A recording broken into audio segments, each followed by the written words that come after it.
क्या आप भी यूपीएससी परीक्षा की तैयारी कर रहे हो? तो ये वीडियो आपके लिए है।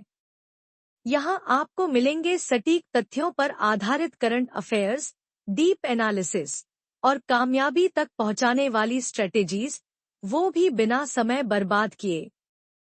तो शुरुआत से अंत तक जरूर देखिए, क्योंकि हो सकता है यही वीडियो आपकी तैयारी की दिशा बदल दे। तो शुरुआत करते हैं आज के महत्वपूर्ण समसामयिक मुद्दों व संभावित प्रश्नों से।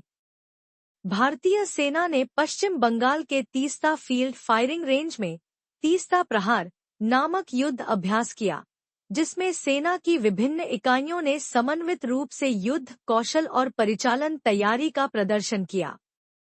यह अभ्यास सीमावर्ती क्षेत्रों में बदलते भूराजनीतिक परिदृश्य के मद्देनजर सुरक्षा को मजबूत करने का संकेत देता है। इससे संबंधित संभावित प्रश्न इस प्रकार है। सीमावर्ती क्षेत्रों में भारतीय सेना के युद्ध अभ्यासों की रणनीतिक प्रासंगिकता और इसके सुरक्षा प्रभावों का मूल्यांकन कीजिए। तेलंगाना सरकार ने चेंचू जनजाति के 10,000 परिवारों को इंदिरम्मा आवास योजना के तहत घर उपलब्ध कराने की योजना बनाई है। चेंचू एक विशेष रूप से कमजोर जनजातीय समूह यानी पीवीटीजी है, जिनकी आजीविका मुख्यतः वनों पर निर्भर है। यह पहल उनकी सामाजिक और आर्थिक मुख्यधारा में समावेशन की दिशा में एक महत्वपूर्ण कदम है। इससे संबंधित संभावित प्रश्न इस प्रकार है। विशेष रूप से कमजोर जनजातीय समूहों के उत्थान हेतु राज्य सरकारों की योजनाओं की प्रभावशीलता का विश्लेषण कीजिए। सिक्किम ने भारत में अपने राज्य बनने की 50वीं वर्षगांठ मनाई। वर्ष 1975 में संविधान के 36वें संशोधन द्वारा यह भारत का 22वां राज्य बना। इस घटनाक्रम ने भारत के संघीय ढांचे में एक अनूठा उदाहरण प्रस्तुत किया, जहां लोकतांत्रिक माध्यम से एक संप्रभु देश भारत में सम्मिलित हुआ। इससे संबंधित संभावित प्रश्न इस प्रकार है। सिक्किम के भारत में विलय की संवैधानिक प्रक्रिया और संघवाद पर इसके प्रभावों का परीक्षण कीजिए। राजस्थान के पुष्कर में 12 वर्षों बाद पुष्कर कुंभ मनाया जा रहा है, जिसमें श्रद्धालु पवित्र झील में स्नान कर पुण्य अर्जित करते हैं। यह उत्सव भारत की धार्मिक, सांस्कृतिक और पर्यटन दृष्टि से महत्वपूर्ण है, साथ ही स्थानीय अर्थव्यवस्था पर भी इसका प्रभाव होता है।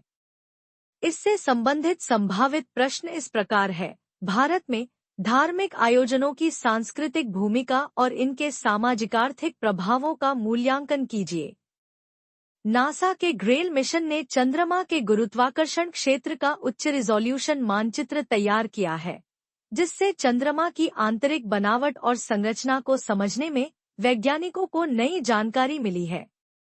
यह मिशन भविष्य के चंद्र अन्वेषण मिशनों के लिए आधार प्रदान करता है। इससे संबंधित संभावित प्रश्न इस प्रकार है। चंद्र अन्वेषण में ग्रेल मिशन की उपलब्धियों और विज्ञान में इसके योगदान पर चर्चा कीजिए। भारतीय मूल की अनीता आनंद को कनाडा की विदेश मंत्री नियुक्त किया गया है। यह प्रवासी भारतीय समुदाय की वैश्विक राजनीति में बढ़ती भूमिका और प्रभाव का संकेत देता है। साथ ही भारत कनाडा द्विपक्षीय संबंधों में भी नए अवसर खोल सकता है। इससे संबंधित संभावित प्रश्न इस प्रकार है। वैश्विक राजनीति में प्रवासी भारतीयों की भूमिका और उनके माध्यम से भारत की सॉफ्ट पावर कूटनीति का विश्लेषण कीजिए। केरल के कोझिकोड स्थित जल विरासत संग्रहालय को अंतर्राष्ट्रीय स्तर पर सराहा गया है। यह संग्रहालय जल संरक्षण के प्रति जागरूकता बढ़ाने में महत्वपूर्ण भूमिका निभा रहा है और पारंपरिक जल प्रबंधन प्रणालियों के संरक्षण का माध्यम बना है। इससे संबंधित संभावित प्रश्न इस प्रकार है। जल संरक्षण में सांस्कृतिक संस्थानों की भूमिका और इनसे प्राप्त प्रेरणाओं की विवेचना कीजिए। अगर ये वीडियो आपको पसंद आया हो तो इसे लाइक करें, दोस्तों के साथ शेयर करें और चैनल को सब्सक्राइब करना बिल्कुल न भूलें। आपका एक क्लिक हमारे हौसले को प्रेरित करता है।